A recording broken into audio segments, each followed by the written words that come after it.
Hello, everyone. I'm Matt Webb from VA Headquarters Live in Washington, D.C.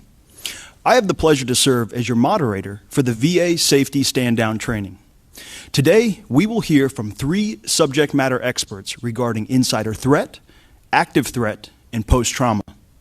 Before we begin, those of you joining online to take part in our question and answer portion of the program, use the dialog box, Ask Question. As we move through the presentations, use that box to type in your question to be addressed towards the end of the program during our Q&A segment. Those of you present here in the room, please stand at the microphone to ask your question to the panel. If we are unable to get to your question, please contact your local security office for more information. Resource documents that support the training content have been made available to you. For those in the room, a copy of supplemental resources can be found in your seat. Those of you who have joined us through the registration link, you can find a copy of the same resource documents using the Materials tab. On our panel and with us today, we have Doug Baker, Director of National Security Services, who will be discussing insider threat. Special Agent Ryan Stevens, Program Manager at the Law Enforcement Training Center in Little Rock, Arkansas, discussing active threat. And Dr. Lynn Van Male, Director of VHA Workplace Violence Prevention Program, who will be discussing post-trauma. Now, the safety stand-down is not mandatory. However, supervisors are encouraged to emphasize the importance of the training to their employees. This training will be made available in the Talent Management System, TMS, a few days after the live sessions. All personnel who complete the training will be able to self-certify their own completion in TMS. You will be provided with the information regarding how to complete your self-certification. Now, to kick off our program today, a message from the Secretary of Veterans Affairs, the Honorable Robert Wilkie.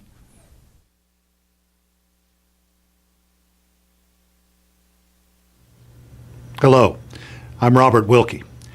By now you should know that customer service is our top priority at VA. That's the prime directive. When veterans come to our VA, it is not up to them to get us to say yes. It's up to us, you and me, to get America's veterans to yes.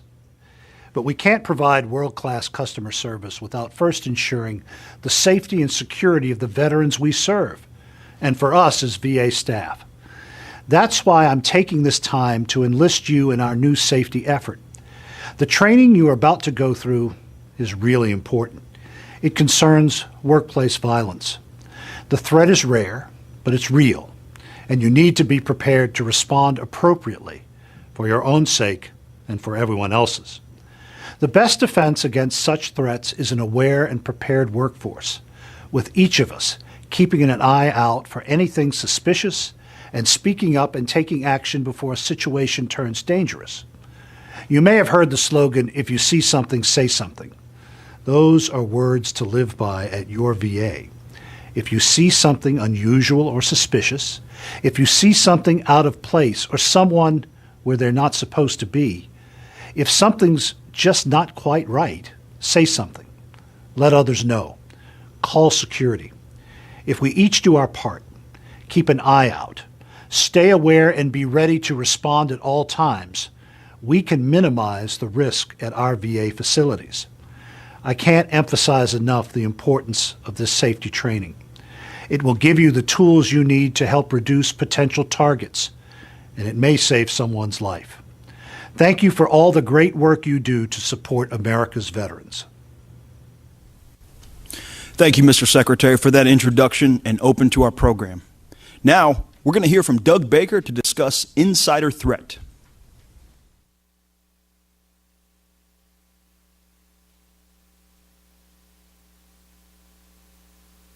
Hello, my name is Doug Baker. I'm the Director of National Security Services for the Department of Veterans Affairs. Today I'd like to talk with you about the Insider Threat Program. Before I begin my presentation, let's take a look at this short video.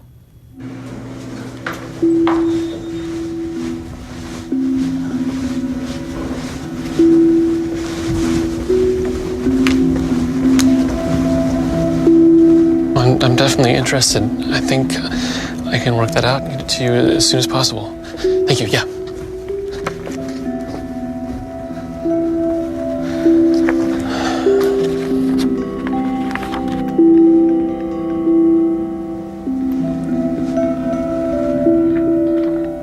Hey, Tim.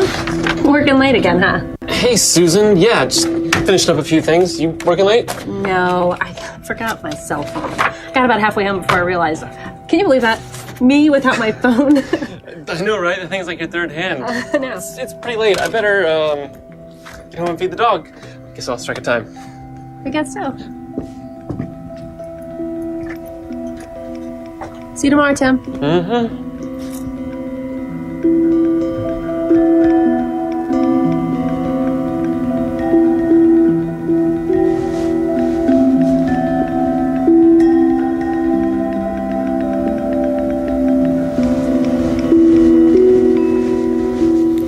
The Insider Threat Program is designed to deter, detect, and mitigate risks to the department. The Insider Threat Team is multidisciplinary. It has members from security, human relations, cybersecurity, legal, privacy, counterintelligence, law enforcement, and mental health. The goal of the Insider Threat Program is to identify potentially anomalous behavior that may indicate increased risk and recommend appropriate responses. The risk posed by trusted insiders is real and substantial. The impacts can be significant. The trusted insider acting against the organization can have a profound effect on the organization. It's important that we work together to recognize the signs or indicators of the insider threat. We can prevent these activities. Early detection can result in not just improved security and countermeasures, but in getting help to individuals who may need it. The Insider Threat Program is not designed to punish people.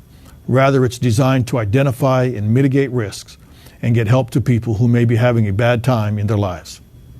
To begin, we need to establish a common understanding of who is an insider and what is an insider threat. An insider is any person with authorized access to an organization's resources, to include personnel, facilities, information, equipment, and networks and systems. The insider threat is the risk an insider will use their authorized access, either wittingly or unwittingly, to do harm to the organization. This can include theft of sensitive or proprietary information and technology, damage to facilities, systems, or equipment, actual or threatened harm to employees, and other actions that would prevent the organization from carrying out its normal business. Notice I said the action could be done wittingly or unwittingly. Someone could be tricked, manipulated, or coerced, or could experience stresses and life changes that would lead them to act with malicious intent. Understanding who is an insider and what an insider threat is leads us to next develop an understanding of risk behaviors and indicators. We need to think about what is normal in our workspace so that we can become more aware of what may be anomalous or unusual. We know who the people are who should be in our work area. We recognize the routine visitors. We are aware of the routine behaviors of visitors and employees. We understand the normal hours of operation. We know what equipment is in our area, and we are aware when it is missing or something new or different is there. These observations of what is normal can also tell us what is not normal. We should recognize people who do not belong in our area or who are attempting to use equipment or systems they should not. We can observe unusual activity at uncommon times, early and late activity in some workspaces, high levels of activity in other workspaces. We also observe the normal and unusual behavior of our coworkers. We hear things that may not sound right. We see things that may not look right.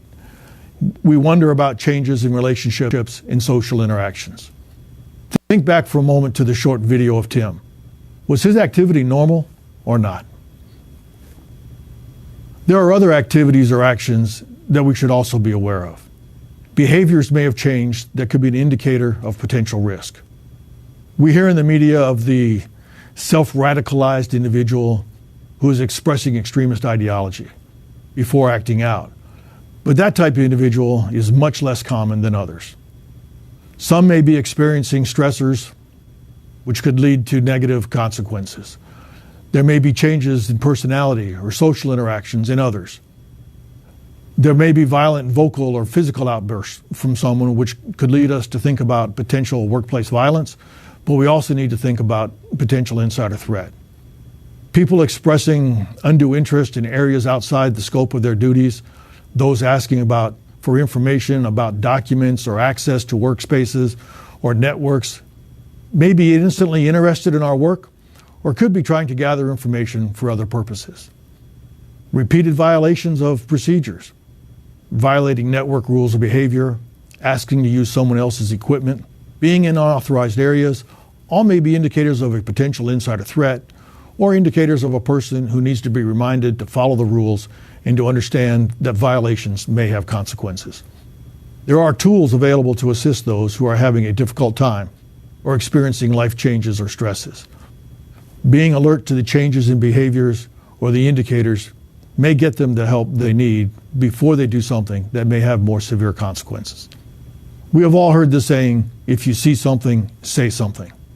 What we have been talking about as we consider the normal or anomalous activities and the risk behaviors and indicators is the if you see something part of that saying.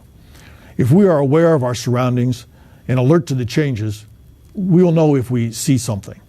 Indicators are just that, indicators.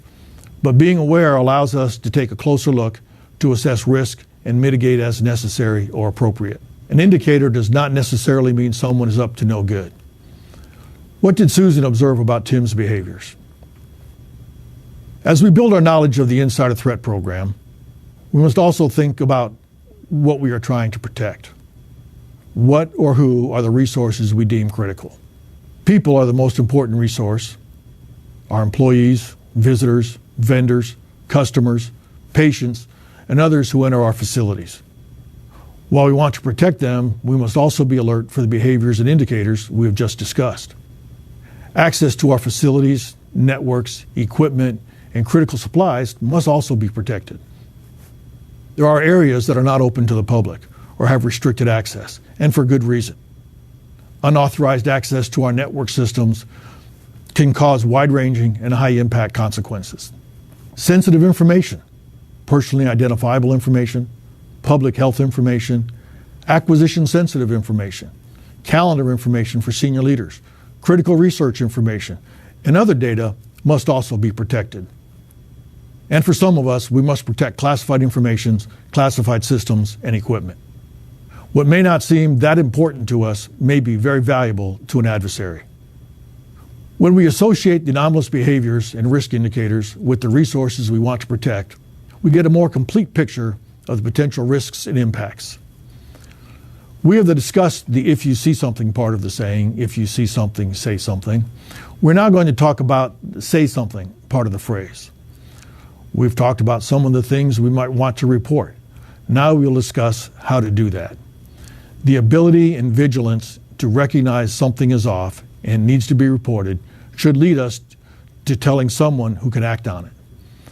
The information cannot be assessed and mitigated if it is not reported. Information can be reported to supervisors, police, human relations, the Inspector General, or the Insider Threat Team, as well as other teams that may exist, such as the Employee Threat Assessment Teams and the Disruptive Behavior Team. It can be reported in person, via email, or telephonically, and can be anonymous if desired. Coworkers, supervisors, and managers are often the first to observe that something is off. They get that tingle in the back of their mind that something's not right, but they may be hesitant to report. No one wants to cause trouble for a coworker. Reporting their suspicions may not reveal an insider threat. It might, but it may identify someone who may need to be advised of other services that are available to help them when, as we say, life happens. The multidisciplinary approach of the Insider Threat Team can assist in this. The Insider Threat Program is not designed to catch bad guys or to spy on people. We want to increase awareness and vigilance and report suspicious behaviors so we can assess the risk and mitigate appropriately. Think about Tim and Susan. Were some of Tim's activities anomalous, and were there risk behaviors exhibited? Did Susan appear to have an understanding and awareness of the indicators of potential insider threat or a person acting in an unusual manner? The Insider Threat Program cannot be successful without employees who are aware and willing to report. What will Susan do? What would you do? Let's watch. Hi, good morning, Susan. Morning, Beth. Can I talk with you for a minute? Oh yeah, please come in.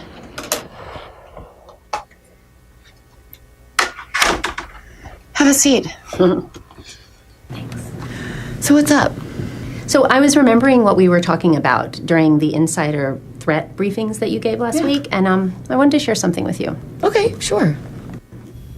If you wish to contact the Insider Threat Team, you can use the website or email address you see on the screen. Thank you. And thank you, Doug, for that presentation. We look forward to hearing more as you take our questions later in the program. For our next presentation, Ryan Stevens will share the active threat.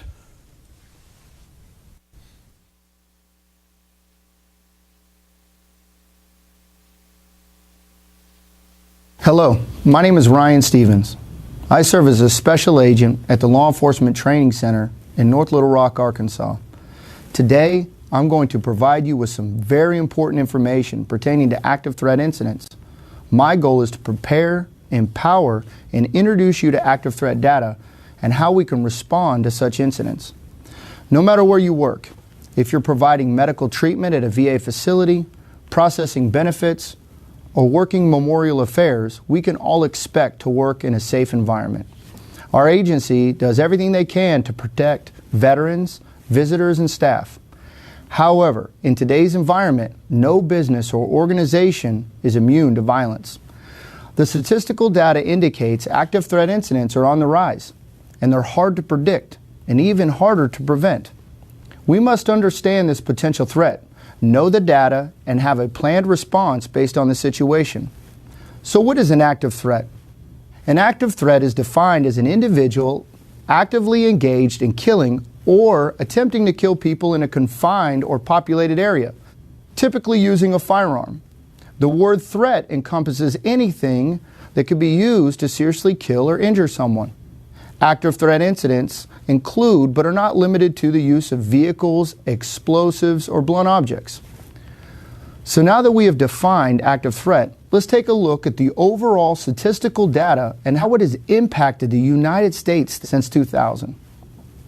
Please pay attention to the size of the dots and the frequency of which the dots show up on the map. The size of the dots indicate the number of victims. This is pretty eye-opening. This data was obtained from the Advanced Law Enforcement Rapid Response Training at Texas State University. If you look at the key, you will see yellow dots indicate active threat incidents where a firearm was used. Red, where a knife was used. Blue, where a vehicle was used. Look at the frequency at which the dots are showing up. As you can see, nearly every state has been impacted. A total of 280 incidents since 2000. Now let's break down the data. The FBI has tracked active threat incidents, and the current data shows a gradual increase in these type of incidents. Notice the last study was in 2017, with the most incidents per year. This slide shows the casualties per year, with 2017 being the most lethal year thus far. The data shows us the frequency and lethality are increasing. This is an important slide because it shows how our agency, figuratively speaking, fits into nearly every active threat location category.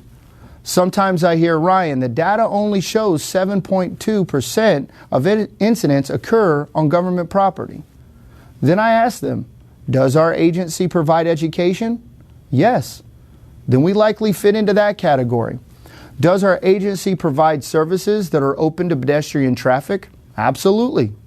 Do we provide medical care? Absolutely.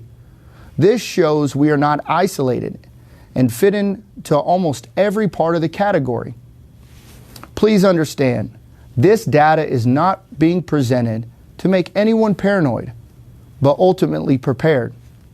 So now we know the data, let's talk about the team. Response to these type of incidents cannot be prevented by one department entity. To detect, deter, and respond, it will take a team effort to help protect veterans, visitors, and staff. Veteran Affairs Police, VA, OIG, the Office of Security and Law Enforcement, as well as non-VA law enforcement have an important role in the team effort. However, VA employees are key members of the active threat prevention team. You can have a tremendous impact on the detect, deter phase by reporting suspicious persons or activities. Now I'm going to discuss the most important part of this quick presentation, which is what should you do if you're presented with an active threat incident? You should understand these incidents are rapidly evolving and violent. Therefore, you will need to determine an appropriate response. You may have to move from one response to another as the situation unfolds. Evacuate, also known as run. Evacuate means to rapidly and safely leave an area directly impacted by the incident. This is not like a traditional fire drill where we hear an alarm and immediately run out of the area without question. That might not be your best option. Only you can determine your best option based on your situational assessment. If you can safely get out, get out. It is important you know your facility and your exit routes. Evade. This is also known as hide. Evade equates to shelter in place. If you can't safely get out of an affected area, you may have to fortify your location by locking the doors, barricading access points with furniture and objects, and remain silent. You may have to improvise if you can't find a predetermined shelter location. This might be your best option based on the situation in your location. Lastly is engage. This is also known as fight. Engage is an action of last resort. This is also the most dangerous because of your proximity to the threat. This option should only be used when life is in immediate danger. If you cannot evacuate, evade, and you're confronted with an attacker, you may have to take action to protect your life. We normally get questions about employees who work in a medical setting. They say, Ryan, how should I respond? This is a great question. Response plans will include all reasonable attempts to shelter patients and others. But it is understood in some scenarios you may have to evacuate rapidly in the face of immediate threat to your safety. However, I do suggest you review your local union agreement, policies and procedures for further details. Remember, you will have to determine your response. Now that we've discussed the data, how to respond based on your situational assessment, now I'd like to speak quickly about the law enforcement response.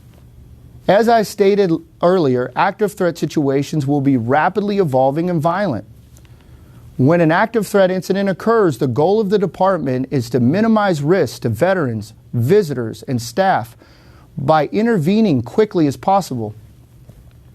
Law enforcement personnel will be rapidly responding to the area. So what can you do to assist law enforcement when they arrive on scene? Make sure you remove anything from your hands that can be perceived as a weapon. Keep your hands visible at all times. Keep your hands high and listen to all instruction given by law enforcement personnel. Their goal is to stop the threat and keep everyone safe as possible. Lastly, only you can determine if you're prepared. You will have to determine your best option when you're presented with an active threat incident. I hope this information was useful, and I humbly appreciate the opportunity to share something that I'm very passionate about. Thank you. Thank you, Ryan. We look forward to hearing your feedback regarding what we can do to remain safe during our Q&A segment. At this time, Dr. Van Mel will share post-trauma. Thank you, Matt. Even when people commit fully to implementing state-of-the-science workplace violence prevention programs, tragic events, sadly, still may happen. If and when they do, it's important to remember that after trauma, people's reactions, needs, and priorities will vary depending upon many factors. When the event has caused life threat, death, property damage, or the perception of ongoing risk, people may require more support because they are most likely to feel significant distress. Attached to this session's online registration link, as Matt had said earlier, and available in the room here today, and soon to be available in TMS, is a handout on a one-page on coping after traumatic or tragic events handout. We invite you to please print this, download it, save it, distribute it. Make sure that this resource list is available for yourself and for others who may end up experiencing traumatic event and want resources for coping. Let's turn to that handout and let's take a look at some of the things that are available for us. In general, people will have 5 core needs immediately after a traumatic or tragic event. This could start as soon as, for example, shots are no longer being fired, or extrication from a burning building has happened, or people have been escorted to a safe space. In general, at these times, people are going to need to reestablish a sense of safety. Humans want to feel that we are okay.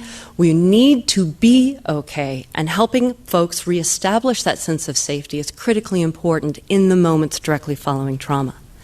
To that end, people will be able to start to establish a sense of control and maybe return their physiological arousal back down to a more centered or calm state.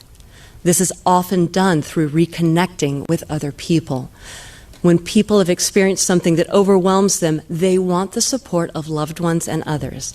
The sooner we can make that happen, the better we are supporting their basic needs following a trauma.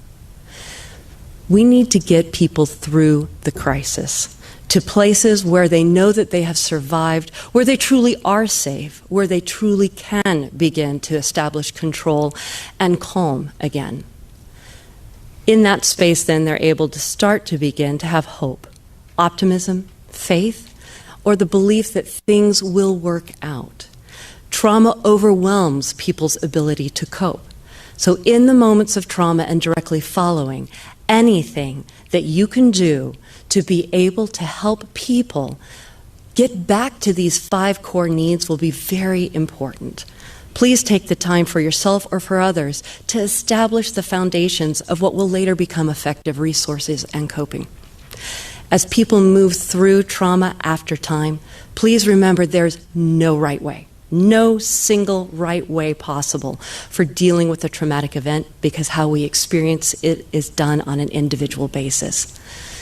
To that end, people may need to talk, they may need to listen. Connecting with other people, by the way, you're going to notice a theme here, connection.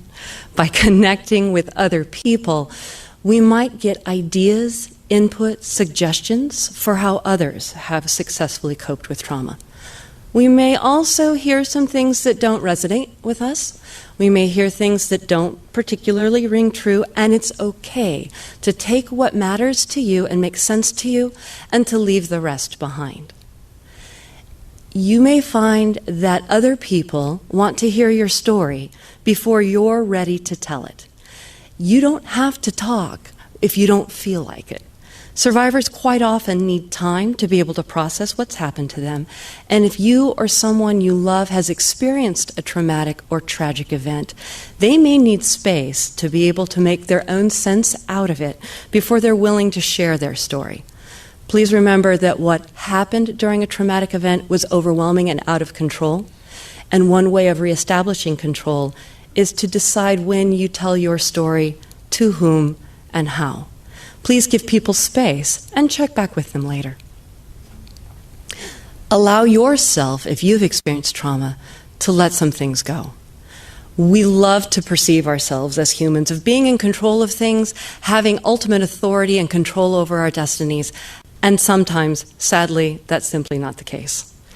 If overwhelming or traumatic things occur, we may look back on them with the woulda, shoulda, couldas, and wish that we could rewrite history.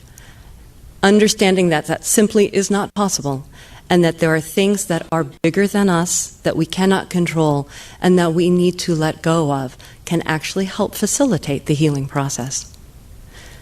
Here's the theme again: social support is key. Not only directly after the trauma, but during the entire recovery phase, as people move from being survivors into post-traumatic growth. Helping to reconnect with people that you care about, wise and respected others, can facilitate that process and that growth through the years following traumatic experience. Please remember that I just said years. Give it time. Resilience means you bounce back in time. It doesn't mean that you never experience the impact of a traumatic event. It's not possible to go through a traumatic event and be unchanged. The question is, how will it change us? What will we do?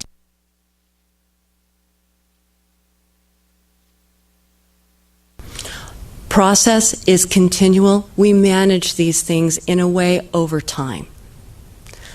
It might help in the moment of those years to come to keep a routine, to stay focused on things that are specific to your day-to-day living.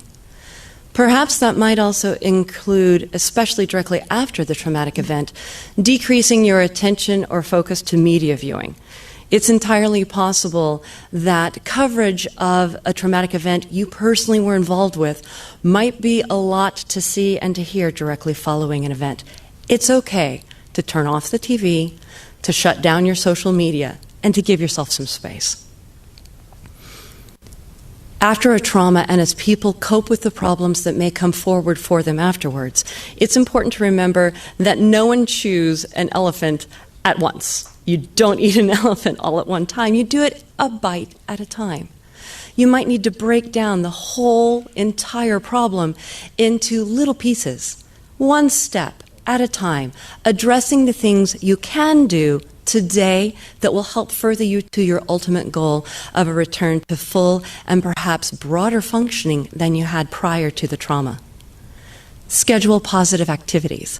Things you used to do may not sound like they will be that meaningful or fun again now, but please, after trauma, remember that there were things that made you happy before. There are things that can make you happy again. And perhaps you might have to take the old adage, fake it till you make it, and engage and do it anyway, and learn that there can be joy after traumatic events. Some of that joy may come through volunteering. It might be that by connecting with people who do or do not have anything to do with your traumatic experience, but who share the same values and goals as you do, could bring a sense of purpose, meaning, worth, and value back into your life. Two simple words, managing emotions, are much easier spoken than done. It might be that as you experience waves of emotion following a traumatic event, that you find some solace in coping through exercise, through talking with other people, through meditation, through breathing exercises. People will often use the term, I feel waves of emotion overwashing me. You might use that imagery to your advantage. Imagine that you're at the coast and that you're watching your waves of emotion crashing onto the shore, splashing up and making huge cascades of sprinkles and showers of water as they break up, fall back down as mist into the ocean, and are carried back away.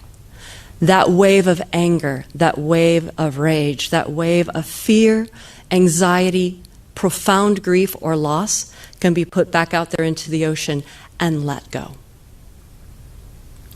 Once again, connect with people, get support, engage your network so that as you go through this process, you don't have to go through it alone. Having security, calmness, and connectedness to other people is an important way to further your path of recovery. Just as we were talking about managing your feelings, you may find that some of your own thinking may need to have some critical evaluation as well. Perhaps you might look at your own thoughts about the trauma, your memories of the event, as a train that's on a track down in the valley that's passing through as a thought train, as opposed to you being on that train going to Traumaville. These are now memories of something that was horribly traumatic, but you're safe now. And perhaps with some assistance with others who can help you focus on some evidence-based care, that process can become easier and more integrated with your thinking over time. People make meaning. We pay homage, we pay tribute. There's not always a lot of sense that can be made following a traumatic event, but being able to remember what was positive and good about yourself or about others who are involved in or lost in a traumatic event can help us over time to make meaning and to return purpose. We've been talking a lot about individuals. As a whole, workplaces, work groups, and communities also experience the aftermath of trauma. And you might hear people talk about something called a debriefing. I'd like to invite us to consider there are two types of debriefing. One is an operational debriefing, where we go through the event with a fact-finding, not a fault-finding emphasis. What happened through everyone's perspective? What happened from everyone's experience? What does that tell us that can inform our next steps about prevention, about recovery, about response? A psychological debriefing or an individual debriefing is done on a personal choice level voluntarily by someone who is trained in post-traumatic care. Forcing a personal or individual debriefing in the presence of others before an individual is ready can actually be damaging. So we do want to be sure that operational versus personal or individual psychological debriefing is a distinguished difference in this community. There's no standard timeline for recovery from a tragic event. In summary, we would like to remind you that it's normal for people to take time to respond to things in their own way. And for us, if we experience continued high levels of distress, to be willing to reach out, to dare greatly and be brave, step into the arena and ask for support. On your handout, you will notice that there are several resources on the left-hand column. There are resources for all of us through the National Lifeline and for our veterans and military personnel through the crisis line that's available 24/7. The National Center for PTSD also provides wonderful resources on their SharePoint sites and their websites. The National Suicide Prevention Lifeline has resources, as well as the National Institute for Mental Health. We invite you to explore those resources. Take what means something to you, leave the rest behind. For professionals who are working in VHA with survivors of trauma or those who are trying to prevent it before it occurs, we invite you to remember that the Workplace Violence Prevention Program has a consultation service and a SharePoint site that is rich with resources for collecting the dots and connecting the dots before traumatic events happen. The Disruptive Behavior Reporting System is available to be that voice of saying something if you see something. For healthcare providers, we also offer that the National Suicide Risk Management Consultation Program and the National Center for PTSD Consultation Service is available. Thank you. And thank you, Dr. Van Male, and thank you all for those excellent presentations. Now what we're going to do is we're going to begin our Q&A segment of the program. For those of you who are online, to ask a question, please use the Ask Question tab on your screen. And for those of you who are joining us here in room 230, please feel free to walk up to the mic to address the panel.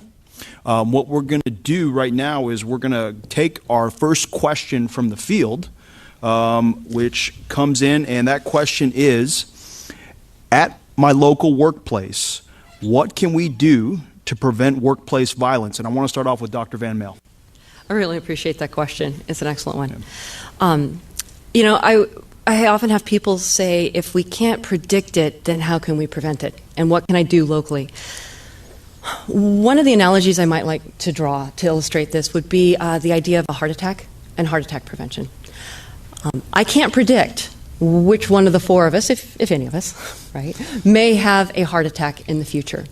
But I know from the science what I can invite us to consider to do to lower our risk to help prevent the likelihood that we might be the victim of a heart attack. It's a similar thing with violence prevention. It's incredibly difficult to predict exactly which workplace at exactly which time might experience a critical event, but the science tells us that there are risk and protective factors that we can put in place to be able to help prevent these attacks from happening, and it starts with people telling us what's happening. Sure. Yeah. Absolutely. And Ron, what's your perspective? I love that. I think that's great. I think what we talk about is plausibility and probability. Is it plausible that we can have an active threat incident at our facilities? The answer is yes. What's the probability? Now, the probability we can control. And when we start talking about active threat incidents, we start talking about, a lot of people want to talk about law enforcement. In reality, it's a team effort. And when all the teams work together, we're talking law enforcement, physical security, medical staff, and administration. When we all work together, we can drop that probability. And that's what we want to do. We want to move our facilities from a soft target to a hard target while working as a team. And I think that's what we're discussing on the panel. Excellent point. And Doug, from a security standpoint, what would you like to add? I'd agree. The word prevent is a big word, but what we're talking about is reducing the risk. That's right. And we do that by being aware, being educated, and being willing to step forward and say something. Go back to what the Secretary said as he opened this up. If you see something, say something. And that's really the first step we can take in trying to prevent one of these incidents from happening. That's a good question. Yeah. Just to close that out, I really appreciate what both of you said. Currently, right now, the evidence-based best practice is a multi- and interdisciplinary team. That's right. That's what we do. Both of you have mentioned it. And the really great news is that we have multi- and interdisciplinary teams at every VHA medical facility across the country. And they're available to, if you said something, to bring that information in, to be able to use state-of-the-science practice to determine whether or not that behavior poses a threat, and then to engage all those team members in how we might be able to manage it. That's right. Excellent points here. Next question right here is for Ryan. Who can I contact for more information or assistance with further training on this topic that you discussed? Well, that's a good question. We have VA police services across the nation. And within that services, we have approximately 367 active threat response instructors. And these people are the best at what they do. And so they're trained by the VA Law Enforcement Training Center in North Little Rock, Arkansas. And they get immersed into a 2-week program where they just get into the details of how to train police officers to respond. And they're also your local subject matter experts. So I challenge whoever wrote that question is reach out to your chief of police. And then also your active threat response instructors for the details. Sure. Good information here. We have someone here in the room. Miss, would you like to identify yourself and ask a question? Hello, my name is Dr. Linda Davis. I'm the Chief Veteran Experience Officer.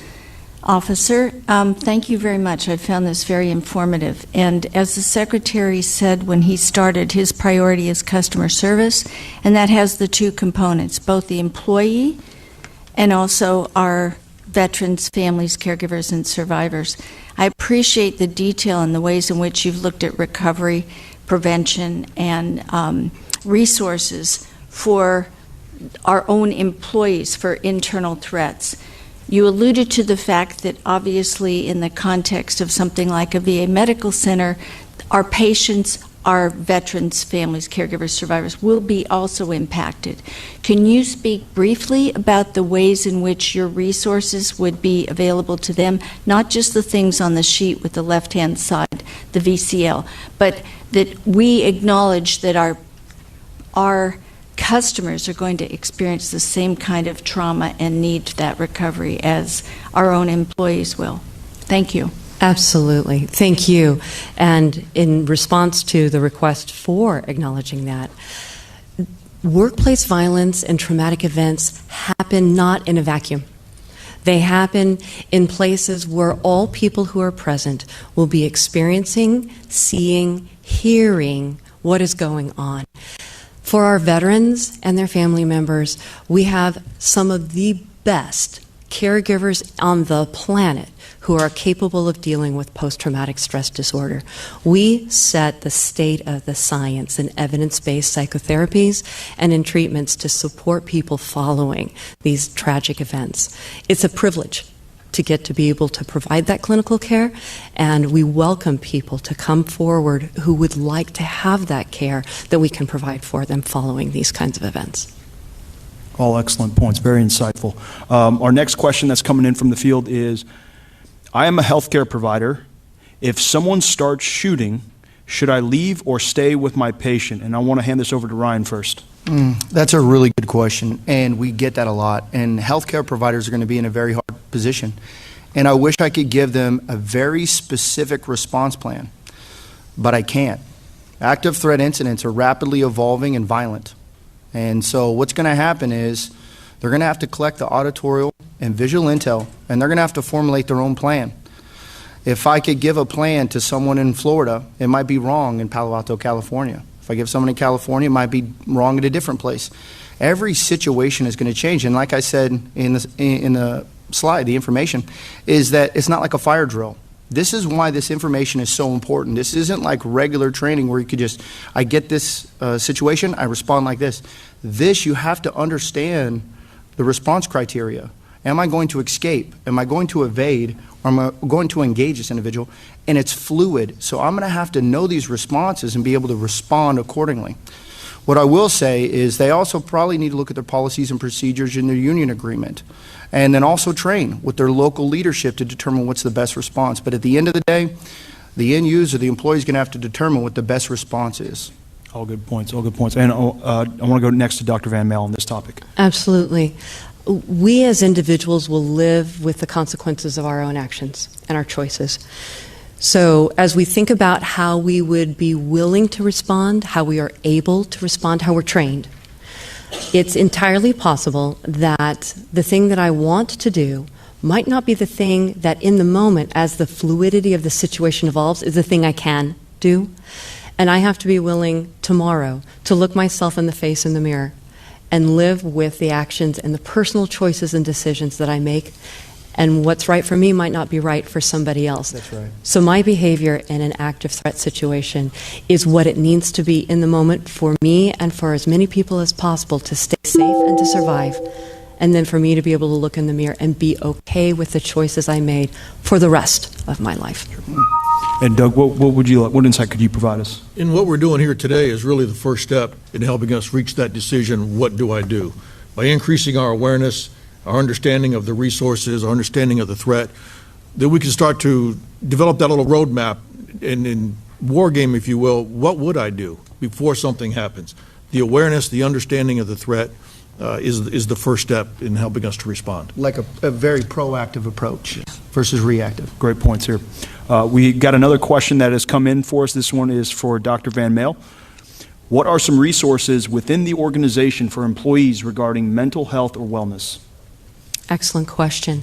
So within VHA, we have EAP, employee assistance programs, and we also have some resources that individuals may be able to leverage through their own personal medical benefit. The other options are through occupational health, and that varies from facility to facility. And the Workplace Violence Prevention Program has some resources available as well to support people in their return to work. And we recognize that people spend hundreds of thousands of dollars in their medical training, their professional training, and a single incident of violence may deter someone's career path or change it forever. We want to be available to help people return to the work that they love, we're passionate about, and can continue to still do to support veterans. Excellent. Great points here. Okay, we've got, looks to be our last question. What is the profile of a workplace shooter? Ryan, would you like to try to kick that one off? That's another great question. I like as the panel these questions. They're great questions coming in from the field. There is no pinpoint profile.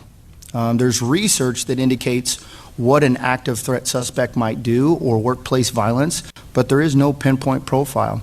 And we can look at those and study those and try to be proactive. Doctor, you got something to add on this, maybe? Perhaps, yes. Okay.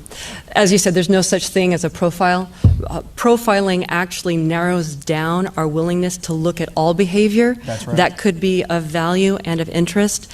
And what we want to see in being attentive to all behavior is what are the risk and the protective factors that are actually in place in that person's life that can weigh that out. If we start putting a profile of what a workplace shooter would look like to us, then anyone who doesn't fit that profile is somehow not in our awareness, and that's dangerous.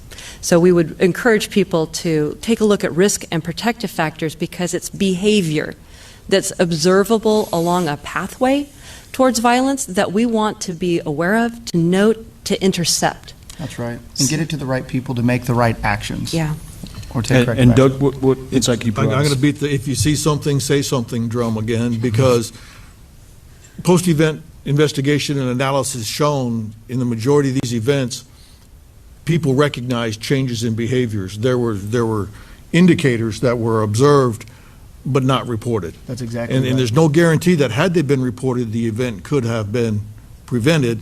But if you see something, say something, and that's the first step in helping us to deter an event like this. That's good, Doug. All great points here for our Q&A segment. Next, we're going to move on, and now it gives me great pleasure to introduce to you Pamela Powers, our Chief of Staff at the Department of Veterans Affairs. Ms. Powers is the Senior Advisor to Secretary Robert Wilkie and responsible for the day-to-day operations of the Department of Veterans Affairs. Ms. Powers is here with us now to offer closing remarks about the training you have just witnessed. Ladies and gentlemen, please join me in a warm welcome for Ms. Pamela Powers.